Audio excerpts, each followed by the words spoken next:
Are you okay? You're scaring me. What's gotten into you all of us? Oh, no. No, this can't be happening. Not now. Hey. Hey, look at me. Please don't go. Please. Don't leave me like this. I don't, I don't want you to go. Please, there's so much more I want to tell you. So much I wanted to do with you. This can't be how it ends. Not like this. Please. I love you.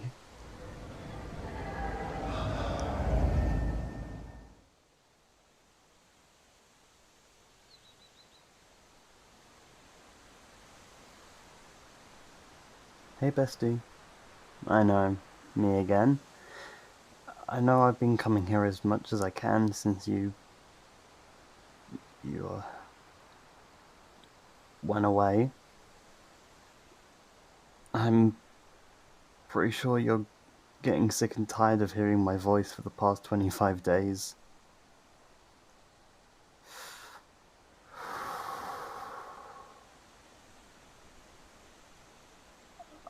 I just want to go back to when all this began.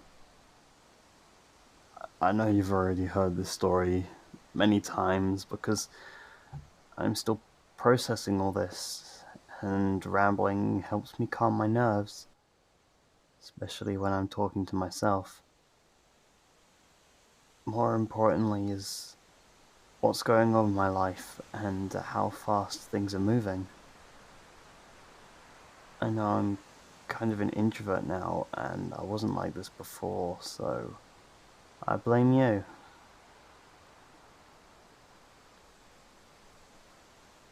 Alright, let's do this one more time.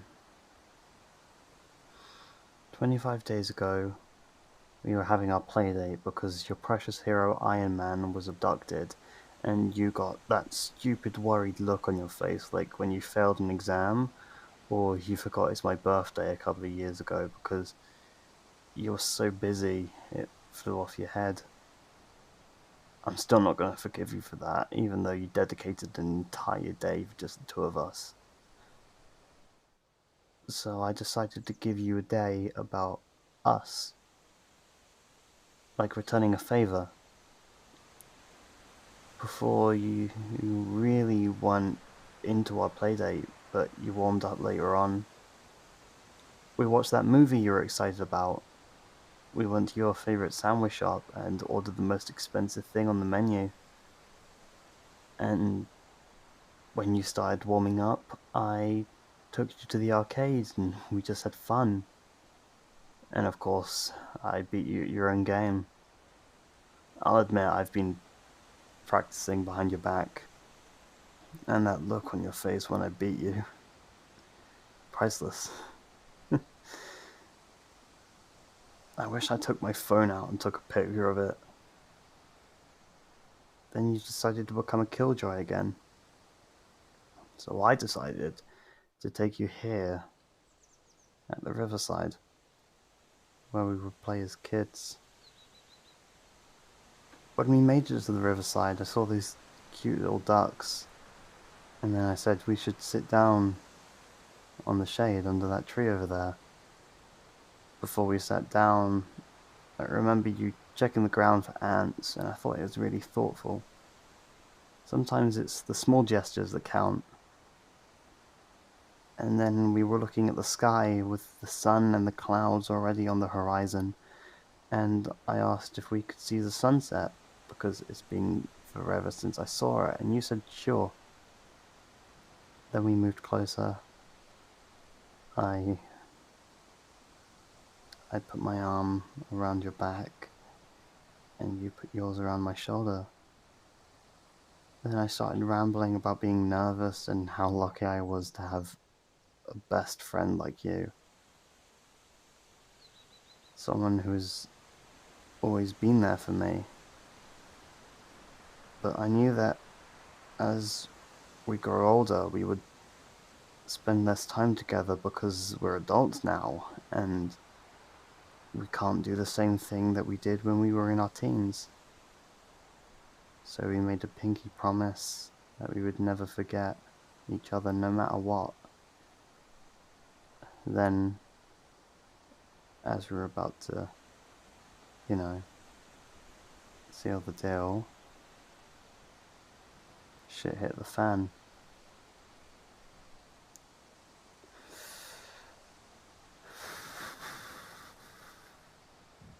My mum tried to call me, and when I picked up the phone, no one was there. That's before I knew she disappeared. She probably knew what was happening before I did. She probably called me to say that she's sorry, that she loved me. I can't believe I was even about to scold her for that. Then you were standing up, looking at the ducks, and you told me that half of them turned to dust, which I found ridiculous. And I can't believe how stupid I was for forcing you to watch the sunset with me when I didn't realize that something was wrong with you. And then you sat down looking at your hands, and when I saw them, I didn't want to believe it. I refused to believe it. So I only did what I could. I held on to what was left of you, telling you not to go, even though you couldn't control it, and then you were gone. Just dust in the wind. I panicked, I cried, I begged to whatever God that is out there to take me with you. And after sitting there for minutes, nothing happened to me. And then my phone rang. It was my brother. He wanted to know if I survived. I asked him, "What do you mean survive?" He was telling me to get back home ASAP before communications were cut off. I stood there confused, then I headed back to the city. It looked like an apocalypse was happening. Cars crashing everywhere, helicopters crashing into buildings, people running for their lives, ambulance trucks everywhere. The police came to try and restore order, and I'm not gonna lie, I thought it was the end of the world. It felt pretty traumatic too, because no one knew what was going on. And one guy screaming, "It's the end of the world. The Avengers failed us." He wasn't helping. So I ran back to my home, and I saw my brother there with a gun. At first I was scared, because how could he carry a weapon like that? Then he explained he wasn't going to let our home be robbed and pillaged for supplies. So I tried to be logical and understood his motives. We bolted our windows, locked and barricaded our doors, and just stayed there, waiting for communications to go back online so that we can call for help to whoever's out there. So me and my brother stayed inside for 3 whole days, waiting for news, hoping the Avengers were still out there so they could help us. More importantly, to know what was the cause of all this. Electricity was off for a bit, and then it came back on. Water was still running, which was good. And then there was an emergency broadcast that there was going to be a curfew declaring martial law to restore order while they figure out as to what was happening. Only one person was allowed to leave the home. I volunteered to go while my brother stayed to guard the house. I use that as an excuse to visit you here as much as I can before losing you.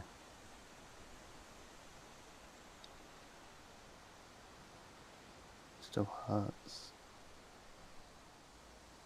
More than half of my family was dusted, and it just leaves me and my brother. And I just cried. I thought I shed enough tears, but they just keep coming. But I needed to be strong.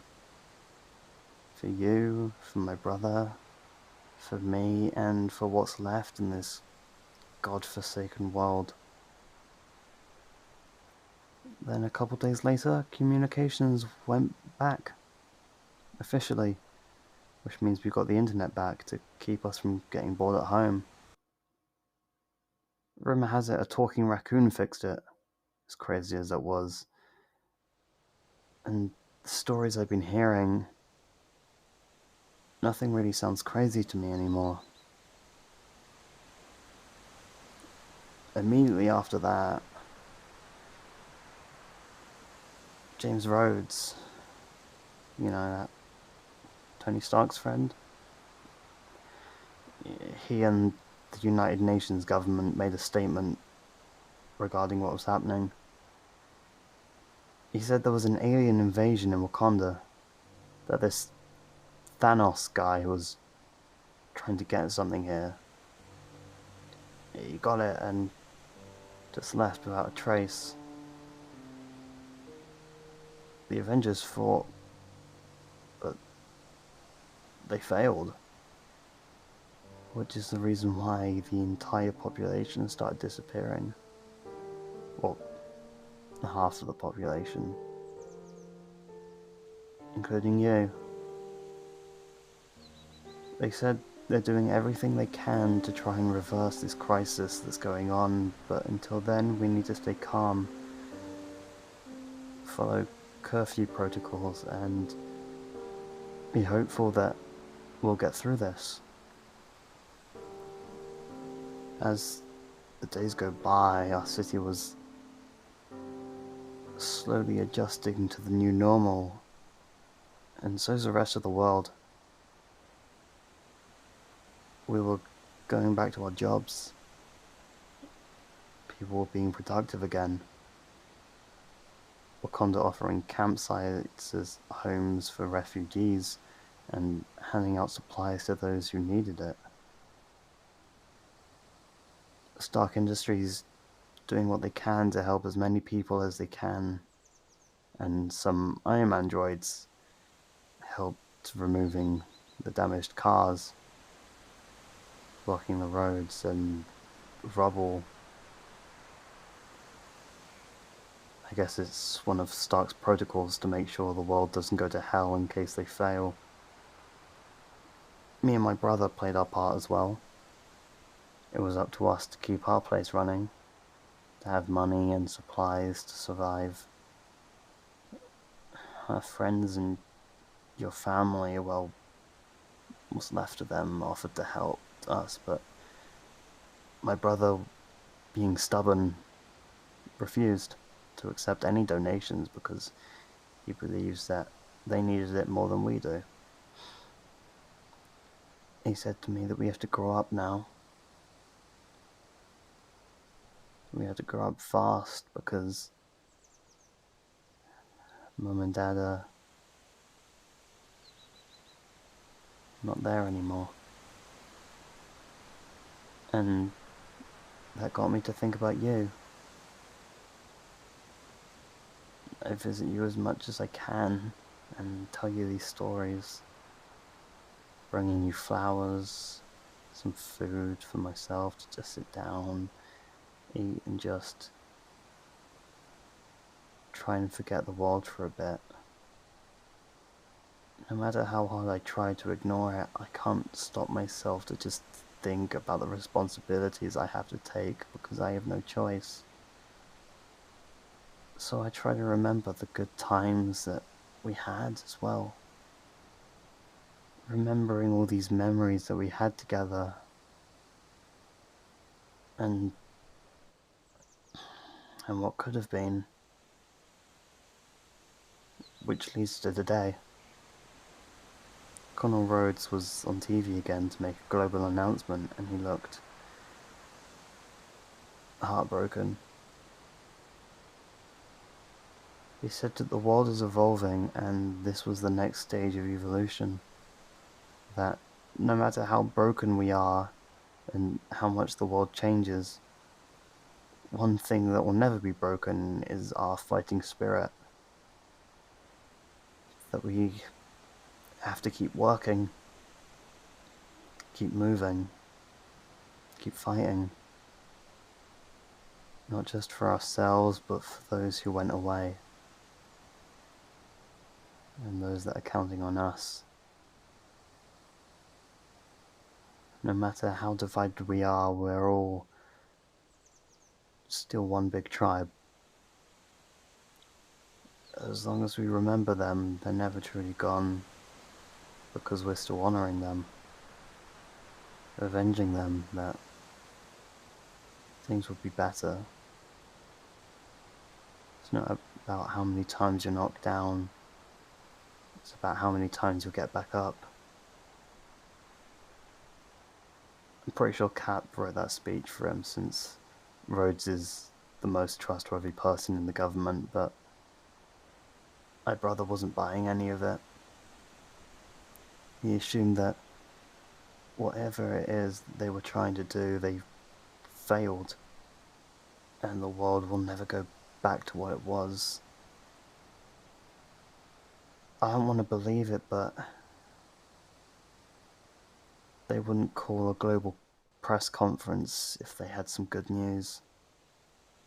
We would have seen it by now, and since we didn't, we have to accept that this is reality. He told me to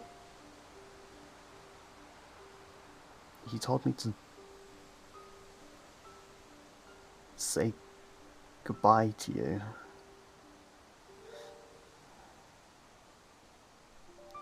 I didn't tell him anything,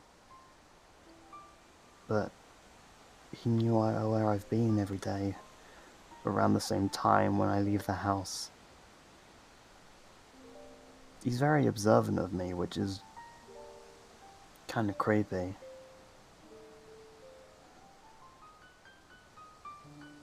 So I came here today for the last time because I have to move on without you. And I don't want to move on. I don't want to leave you. It's just gonna break my heart more than it ever is. I'm not ready to forget you and to be an adult. But I can't stay either because I know you wouldn't want that for me. You would have wanted me to move on as well. I wish we had more time. There's so much I wanted to do with you. So much I wanted to say. We made a pinky promise, remember? And you can never break a pinky promise.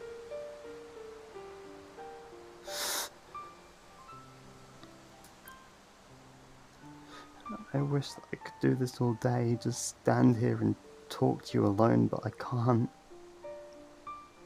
I have to go. Last thing I need is get an earful of scolding from my brother. I have to move on. I have to change. To honor you. To avenge you. So, thank you for introducing yourself to my life, for being the best part of my life, for always being there for me, for brightening up my day, for annoying me, for teasing me, for just being you.